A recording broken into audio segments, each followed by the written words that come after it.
others, you are jeopardizing their health, so please self-isolate.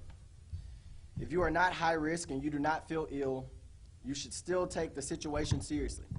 COVID-19 is a deadly and highly infectious disease, and currently there is no treatment or vaccine.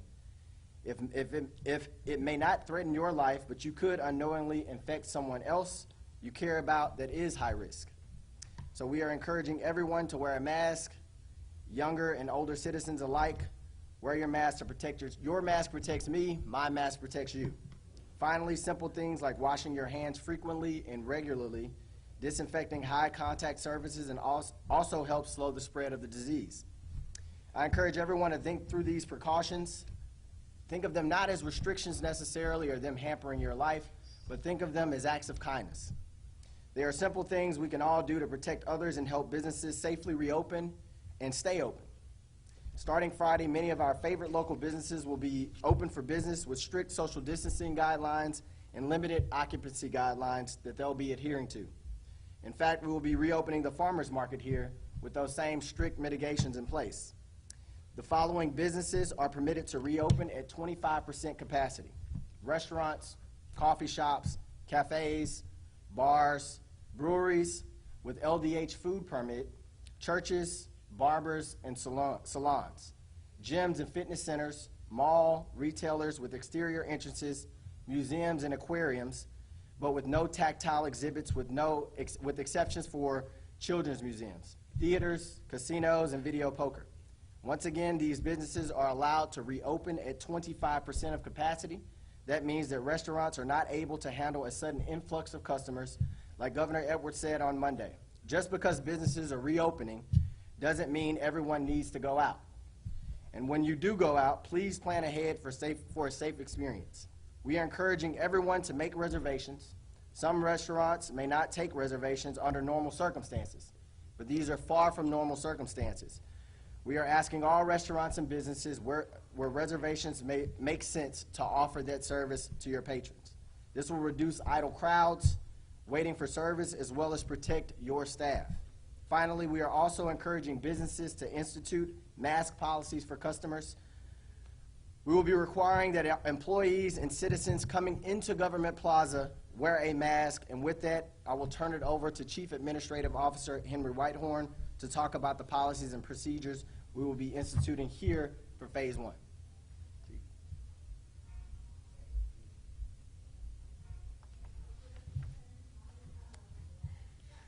Good evening. As the mayor said, we are preparing to enter Phase 1 of our reopening process, and it does not come without risk. We have worked alongside our building partners to ensure the safety of all of our employees and citizens visiting Government Plaza as we open our doors to the public.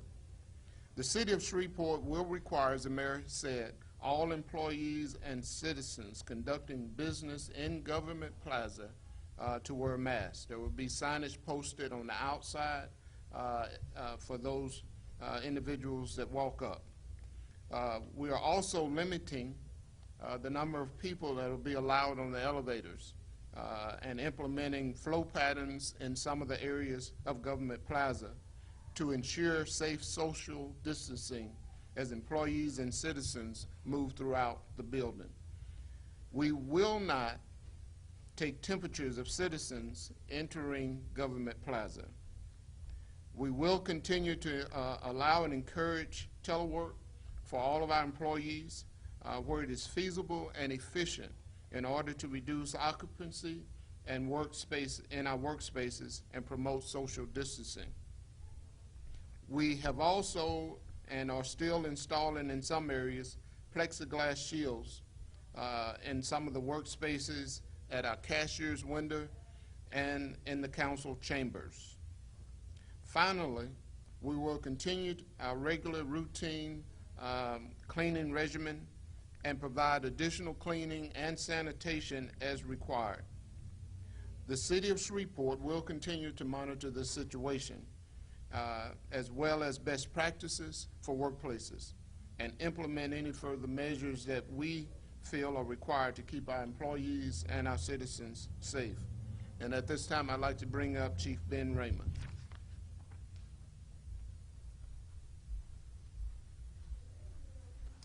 Thank you, Mayor, Chief Whitehorn. Good afternoon to everybody. I want to make sure that everyone can be assured that the police department is going to continue to enforce, as well as perhaps as important, educate businesses and citizens as we move into phase 1 of the governor's stay-at-home order. The actual declaration is expected to come out tomorrow, and until we've read it in its entirety, I probably can't answer a lot of specific questions that some of you may have, other than having heard the governor's remarks the other day and understanding to some degree what phase 1 will look like. I would ask that citizens and businesses continue to cooperate, as everyone has done.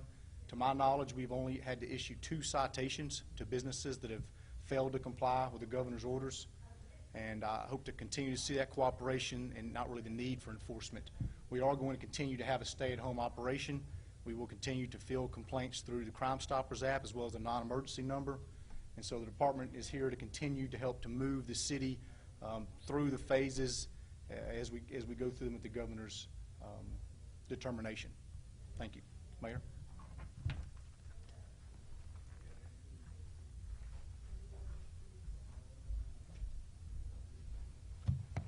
At this time, I will take questions, but before I do so, I just want to let the public know tomorrow I will be participating in a Region 7 LDH Town Hall at 11 a.m. And we also have Knox Andrus, who's the Region 7 Hospital Preparedness Coordinator, here to answer questions as well. So at this time, if there's any questions. What does it look like for Shreveport right now? I've heard there was a little uptick, but as it stands today, what does it look like and what are you expecting?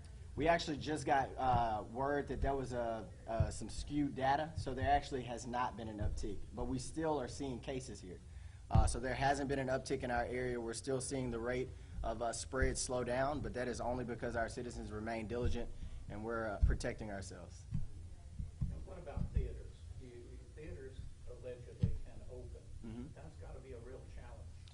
Well, I mean, if the White House and the state, they've gone through these guidelines very thoroughly, and you know they've chosen certain things to open back up and certain things to close. Theaters have made that list.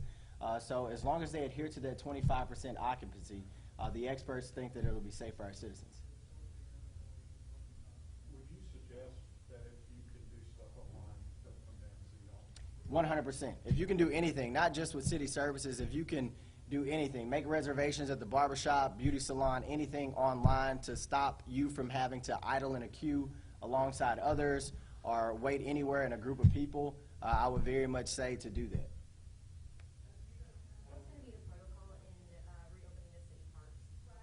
The protocol for reopen, so the city parks will actually, for walking trails, they will remain open, but anything where there is a lot of contact on surfaces, they're going to remain closed. Specifically, I have some notes here for SPAR. SPAR, everything will essentially remain the same for phase 1, guidelines and guidance. We will be listening to the National Recreation and Park Association. Playgrounds, recreation centers, pools, and splash pads, and all contact sports, including basketball, will remain closed during phase 1. So yeah, a lot has changed, but again, anything that is contact sports, contact with services, we will not be opening up during phase 1. So tennis is still allowed? Tennis is still allowed, golf is still allowed, yes. So there shouldn't expect to see any baseball or softball? Baseball, actually baseball did not make the list of things with a lot of contact. But I also want to hold off on giving too many details until the governor releases his executive order. The state is still answering a lot of these questions. You anticipate by opening back up City Hall, Governor's Plaza, that there's going to be more cleaning that's going to have to be, how's that all going? Yeah, so we're encouraging businesses to up their cleaning, but we're leading by example. We will be cleaning on a way more routine basis than we were prior to this pandemic. And what about groups? No more than 10 still, or what's the number? The group number, was it released yesterday? What was it? No more than 10, yes. Gotcha. So if you've got 4 members of a family sitting at a restaurant, they can sit within that table? Yes. Would that be correct? They can. And there's a lot of details in the fire marshal guidelines as well that'll come out. And that's not being Ben's answer, but is that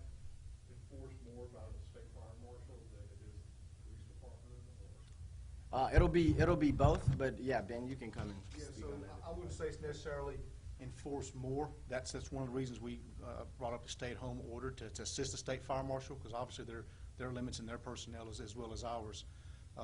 We will use the state fire marshal occupancy numbers to enforce the statute. So if the state fire marshal says a restaurant can have 100 people and that'll be in a conspicuous location, then we'll know 25 people is that limit. Are y'all gonna have anything, like normally in the summer, there's people group up, cars, mainly on the west side of town, are you stepping that back up? Yes. Or has it already stepped up? We are stepping up enforcement.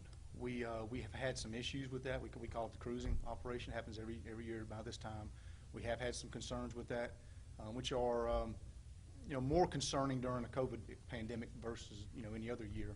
We've got some specific operations in place utilizing traffic officers and some other agencies who work real closely with Caddo Parish Sheriff's Office, Louisiana State Police, City Marshals. So we've got some joint operations with them to address those concerns.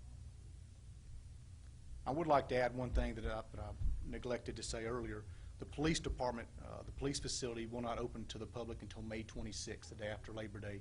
We need an additional week to try to get some of our permitting, such as ABO, Vehicle for Hire, Records Division, up to par. They'll be doing some soft opening next week with some businesses and some large groups of people that have been waiting for us to open back up, so that when we open on the 26th, we can serve the community better. We also are going to ask members to go online, make reservations if possible, call the specific units that you have questions about before you come to the police station.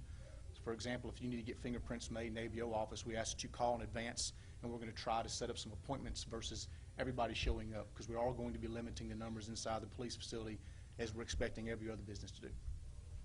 Chief, do you have enough police personnel to control the city? And I know you're down about 60 as it stands. We are down, but we certainly have enough to patrol the city. We can amend other specialized units. We also are taking advantage of overtime to make sure that our goal is for the citizens not to recognize any reduction in police services, and I don't think that they will, or that they have to this point. Do you see an increase in crime? No, we do not. We've actually seen decreases in some areas. There have been some increases. Again, you talk about crime, that's such a broad category. But I can tell you in the 8 Part 1 crimes that we tracked for FBI purposes, it does appear that there have been decreases during the pandemic. But it's going to take more time to really kind of identify, did we have decreases because of the pandemic, or did we have decreases because law enforcement officers were more selective in their enforcement, or maybe they enforced certain types of crimes more than others unintentionally. And so there's really a lot of research we'll have to go into specifically what decreased or increased during this time. Thank you. I do want to give Mr. Andrews an opportunity to speak if he wants to speak on behalf of the medical community and put some guidance out. It's always good to hear from the medical experts. Go ahead, Knox. So, good afternoon. I'm Knox Andrus, and so I'm the Regional Hospital Preparedness Coordinator. And so the hospitals are monitoring as we move into phase 1 the impact to the hospitals. Currently, the hospitals have capacity. They have ventilators. They have ICU beds, the things that many people were concerned about when this pandemic initially began and beset our cities. So that's good news. But we realize that this could take a turn, and so we want to, and we're being vigilant in monitoring the numbers of cases, of COVID cases. We still have COVID cases, as you know, that you can see on the Louisiana Department of Health COVID website. You can see by parish the number of COVID cases. The area hospitals still have COVID cases that are coming into them. They're still admitting those COVID cases, although those numbers are trending down. So that's good news. So we will be vigilant, and we will encourage people to practice social distancing, to follow the governor's guidelines for staying safe, wearing the appropriate personal protective equipment, such as the mask that I'm wearing now, one similar to the one you probably have already, and wash your hands. Be careful. Take care of yourself. so that the hospitals don't have to take care of you. And of course, if you do have some other emergency or illness, chest pain, you have possibly stroke-like symptoms, you would want to seek emergency care, and please, come to the hospital if you have an emergency. So, thank you very much. Is it too early are y'all looking at what went right and what went wrong yet? Is it too early for that? Like an after action report? Yeah. So there are multiple calls all day long with different organizations, different governmental entities, and we talk about, hey, this is our plan today, what's happened today, what can we do to revise and improve? And so that's ongoing. The pandemic may seem very, it's another Groundhog Day kind of thing, but actually it's very dynamic for a lot of people, and they're looking to improve what's happening. They're evaluating their processes and working to improve them. So yes, and so some point in time, we, as you participated in previous disaster after actions, will come together and we'll do this on a more formal manner. Do you see that there are enough masks for everybody, and have you had more requests? So that's a good question. So PPE early on, well, and for actually several weeks, personal protective equipment such as masks, gowns, gloves, some other things were really challenging to get. And some of that is still very hard to get, but supply chains are starting to open up, and so in talking to some of my hospital colleagues, they're starting to see their supplies are starting to come in. So we're still reliant in many ways to supplies that may come into the state from other means, possibly from the federal government, but supplies are starting to become more available, and so we're thankful for that. And that's probably another reason that we're moving into phase one. So if somebody still needs masks, what should they do? Oh, so you're talking about an individual at home. So I can't really speak to that so much, sir. So I'm pretty hospital focused. So and maybe that's a bad thing, but. Okay, well, that's a good thing. Other questions?